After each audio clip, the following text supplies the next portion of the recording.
What is going on, everybody? Welcome back to Chuds BBQ. My name is Bradley Robinson, and today I'm going to show you how I made this. Beautiful, delicious, spicy, crispy, smoky, juicy, amazing Nashville hot grilled chicken sandwiches with some homemade bread and butter pickles and buns. Coming up. This is some chicken. Pat them dry. And what I've got here is some bone-in, skin-on chicken thighs, one of my favorite cuts to throw on the old barbecue pit. And today we're making some Nashville hot grilled chicken sandwiches because I love a Nashville hot chicken sandwich, but I've never made one with crispy skin barbecue chicken before, but it sounds pretty tasty to me. And chicken thighs are the perfect cut for it. And in the past on this channel, whenever I make a chicken thigh sandwich, I'll typically just season it up as is and then twist the bone out when it's cooked and fully tender. But today we're gonna go ahead and debone these right from the get-go to make life even easier, because deboning a chicken thigh is super easy. Because if you look, there's always a little fat line right there that goes right along the bone. So we're gonna cut along that fat line, exposing that bone and just kind of scraping all the meat away from it. You can kind of scrape your knife along that bone as well to get all the meat off. And then just keep peeling it back till you get underneath it, trying to make sure we don't go through the other side. And it should just come right out. Beautiful. Feel around for any missed little bits of cartilage because we don't want that in there. And there we have it, a beautiful cut for the barbecue pit for a chicken sandwich. Nice dark meat, a lot of skin on top. I'm gonna leave all this extra skin on there because it's gonna get super crispy. And now all we gotta do is repeat that a couple more times. It's interesting, we were over in Finland a couple years ago and you can just buy a boneless, skin-on chicken thigh. Wish we could get those here. Although it's really not hard to do it. It would just be a little more convenient if we could buy them like that. Not much to it. And just like that, all deboned. So now we're gonna go ahead and get these seasoned up with a little Diamond Crystal kosher salt, some granulated garlic, and a little 16 mesh black pepper, all of which you can get at chudsbbq.com if you want to use exactly what I'm using. Flip them over, and we'll do the same to the top side. And we're keeping it pretty simple with the seasonings at this stage because we're gonna rely on the Nashville hot dip at the end to do a lot of the heavy lifting as far as flavor is concerned. But I do wanna make sure these are properly seasoned, so a good little base layer of SPG will help get the process started. Beautiful. And now I'm gonna pop these on a sheet tray. And I'm gonna park these in the fridge for the next couple of hours to help dry out the skin, let that salt penetrate the meat, dry brine a little bit to make sure they're seasoned all the way through and make sure we get some crispy skin. Next up, let's go ahead and get our buns started. And I know you've seen me make buns on this channel many times, and that's because they're really good, and I eat a lot of burgers and sandwiches around here, so I'm constantly running out. So we're gonna go through this one quick. But in this bowl here, I've got our milk, our eggs, and our yeast, which is nice and proved. In we go. Followed by our flour and our dough conditioner, our sugar, and our salt. And we'll get that mixed up. And once the shaggy dough ball has come together, in we go with some softened butter. And now we're gonna mix this on medium speed for about 6 to 10 minutes. And just like that, we've got ourselves a nice smooth dough ball. Beautiful looking dough. So now into a bowl we go. Throw some plastic wrap on this and let it rise for the next hour to hour and a half. And once our dough has doubled in size, we're gonna punch it down, and out it comes. Boop.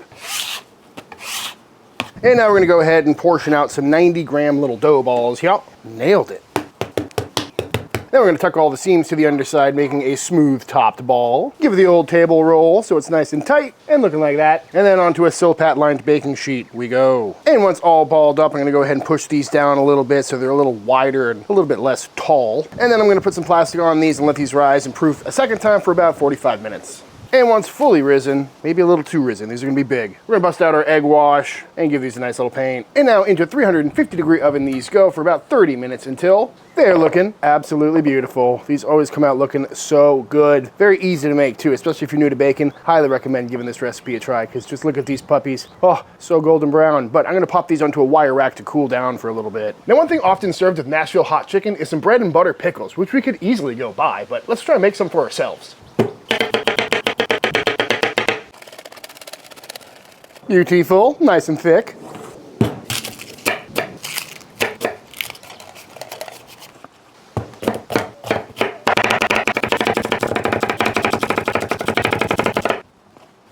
So to get our bread and butter pickles started, I've got some pickling cucumbers, 1 yellow onion, and 1 red bell pepper, all nicely sliced up, and we're going a little bit thicker than our usual pickle. And now we need to get some of the water out of this veg. So we're gonna go in with a whole bunch of salt. But first, I think I'm gonna upgrade my bowl size a little bit.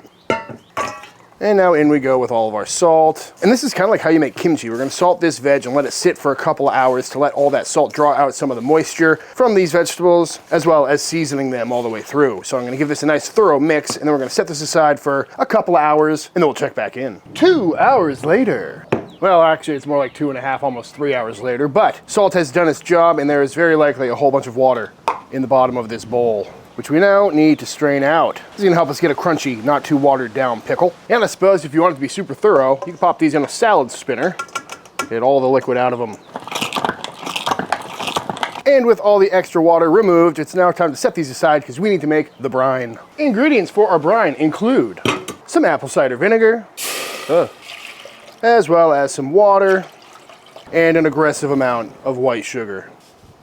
And we'll get that up to a simmer and make sure all this sugar is nicely dissolved. And once up to a simmer and everything has in fact dissolved, we'll go in with our other ingredients, including some celery seed, some yellow mustard seeds, black peppercorns, a little pinch of red chili flake, 4 whole cloves, as well as some turmeric. And get that all nice and mixed up and back up to a boil. I've got all of our veg stuffed into a giant mason jar here. I also threw a couple cloves of garlic in the bottom. Probably could have put those in with the rest of the veg earlier, but I forgot. So now with our boiling brine, over the top we go.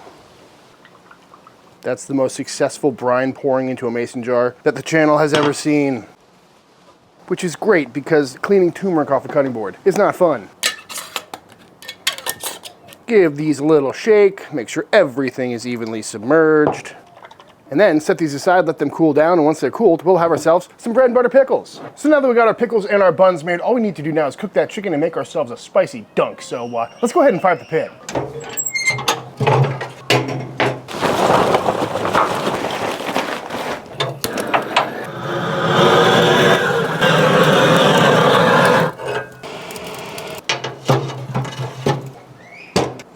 And on the pit we go. Got the old Chud box here fired up to 300 degrees. Our chicken is looking good, definitely a little bit drier. Seasonings have adhered nicely. I'm gonna go ahead and spray them with a little bit of spray oil. Any oil would work. I'm using some Wagyu beef tallow because flavor. And then we're gonna pop these on. We're gonna start up skin side down because we really wanna get some nice crispy skin on there, keeping the skin flaps out so they get nice and crispy as well. And it should be a pretty quick cook because these are really thin pieces of meat. Just trying to get them crispy and cooked through, so we'll check back in a little bit. Gotta love a Chud box cook. We're about 10, 15 minutes into this cook, and you can see all the smoke coming out here. It's just charcoal in there. There's no wood or anything like that. But it's all the drippings and the fat coming out of that skin, hitting the coals, creating this absolutely fantastic smell. Gotta love direct heat cooking. Ooh, getting some good color already. I think I'm gonna go ahead and flip these now, just because I don't want that skin to keep shrinking up so much. We'll get a little color on the undersides and then probably flip these back over. We're about 35, maybe 40 minutes into this cook total. And I'm gonna go ahead and flip these back over. Again, just to crisp up the skin. A little oil on that skin just to make sure it deep fries a little bit and gets nice and crispy. Super easy cook, nice and quick. Good color on that meat side. So now we're just focusing on getting this skin super crispy yet again. These are rocking about 160 internal, so it shouldn't take long. Probably pull them off around 180, 190, but really it's just about when that skin starts looking really good. And just like that, these things are done. That was probably an hour 20, hour 30, something like that. Pretty quick and easy cook. And as you can see, we've got some beautiful, crispy looking skin. This little bit on the end, that's gonna be the best bite. It's just so bubbly and crispy looking. Love the color on these. Let's check out these other ones. Oh yeah, that looks so good. This is a perfect weeknight meal already. I mean, you gotta just love a boneless, crispy skin chicken thigh, am I right, folks? But off these come. But I mean, just listen to that. That's crispy skin right there, folks. But while we let those rest down, let's go ahead and get our Nashville hot spice mix together, which includes some kosher salt, some brown sugar, some black pepper, granulated garlic, a little bit of white pepper, some paprika, and a whole bunch of cayenne. And just get that all nice and mixed up. And traditionally when it comes to oil for the Nashville hot chicken, I think they're just grabbing some oil out of the deep fryer. If not that, they're using some lard or some butter and some lard. But for us today, we're going in with a cup of some Wagyu beef tallow because that just sounds extra good. So now we're gonna heat this up until it's nice and hot and nice and melted. And now that this beef tallow is nice and hot, reading around 350 degrees, I think first thing I'm gonna do is take some of this chicken and just dunk it in there for a quick little flash fry right on the skin, just to make sure that's even more crispy. Probably not necessary because we're about to dunk it in this again, but might as well. Oh yeah, look at that. That looks so good. But now it's time to add our spices to our hot oil, and the oil comes up to about right here, but I got an extra tall pot because this might bubble up a bit. So in we go. Bubbled up to about there, so probably could have used a shallower pot. But now we're just gonna move, whoo, that's spicy. Now we're just gonna mix this in, let it cook for a little bit, and our beautiful Nashville hot beef tallow is ready for some chicken dunking. So we grab our crispy piece of Chud box chicken, and into the hot oil we go. Let that sit in there for a minute, warm it through, get it even more crispy, and get it covered with all of that beautiful Nashville hot flavor. Oh yeah, this is gonna be good, folks. I mean, come on, what's not to like about that? Beautiful, and out it comes. I don't know why I haven't done this sooner. This has been such an easy recipe so far, and it's hard to argue with how that is looking and smelling. So to assemble our beautiful Nashville hot grilled chicken sandwich, we start with one of our freshly made, squishy looking, beautiful homemade bun. Get that cut in half. Perfect buns every time, gotta love that. I'm gonna butter toast these on the old Chud press real quick. Perfect toast every time. Next up, going down with a nice little bit of some Kewpie mayonnaise. And get that all spread out. We'll do a little on top as well, why not? And then on with our lovely smoky fried spicy chicken. Lovely fit, and on top of that, we'll go down with a couple of our bread and butter pickles, which are smelling and looking just perfect. Top it off, and there it is, a beautiful Nashville grilled chicken sandwich. And there it is, folks, in all its glory, a couple of beautiful, smoky, spicy, Nashville hot grilled chicken sandwiches. And just look at that. Oh, it looks so good. And of course we got some more of our bread and butter pickles on the side, and I think it's time to find out how spicy this really is. I know I've probably been saying it this entire time, but that is just such a good looking sandwich. Woo, bottoms up. Oh my God. That was so much better than I thought it was gonna be. Did you hear how crunchy that was? Oh, that's a winner already. I mean, what do I even say here, folks? It's a beautiful homemade squishy bun with some smoky direct heat barbecue chicken. Mayonnaise is always nice on a chicken sandwich. It definitely has a kick to it. This is a builder, not necessarily a punch you right in the face, which I'm very happy about. But then you got those sweet, tangy pickles on top to kind of balance everything out. That is a solid bite right there. It's so flavorful. The sweet, the heat, the acid, the fat. This is gonna be the earliest bell ring of all time. But just look at that, how's it not gonna be good? It's crispy, it's juicy, and it's just coated in spices. That's why you don't trim your chicken skin right there, folks. It's so good even by itself. Brooke. Yes? Can I interest you in a Nashville hot grilled chicken sandwich? Yeah, these buns. They're good looking buns. They look perfect. Picture.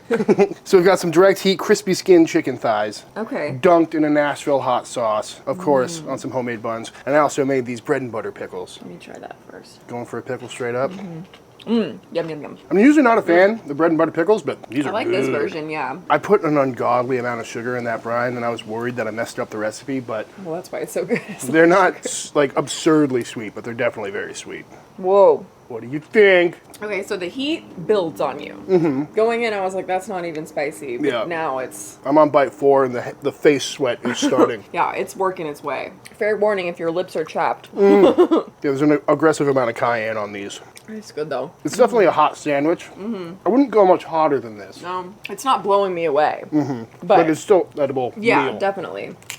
Ooh, crunchy. I'm also not missing the fact that this isn't deep fried nearly as much as I was expecting. So just the skin? How did the skin get crispy? I put it on the Chud box. Oh, okay, yeah. And then I dunked it in hot oil. Oh, okay. But, I mean, it was crispy before that too, but that definitely helped. I was just about to say, so it's not fried, but that's fried. Kind of fried. Yeah. I'm definitely making these again. That's good. Super quick and easy to make too, if you don't, make your own buns and pickles, as can be said about everything on my channel. The bun's for sure worth it. That was so good. Well, I'm gonna eat all of this off camera. Yep. And with this very last bite of Nashville grilled chicken, I think it's time for the official taste test. Oops.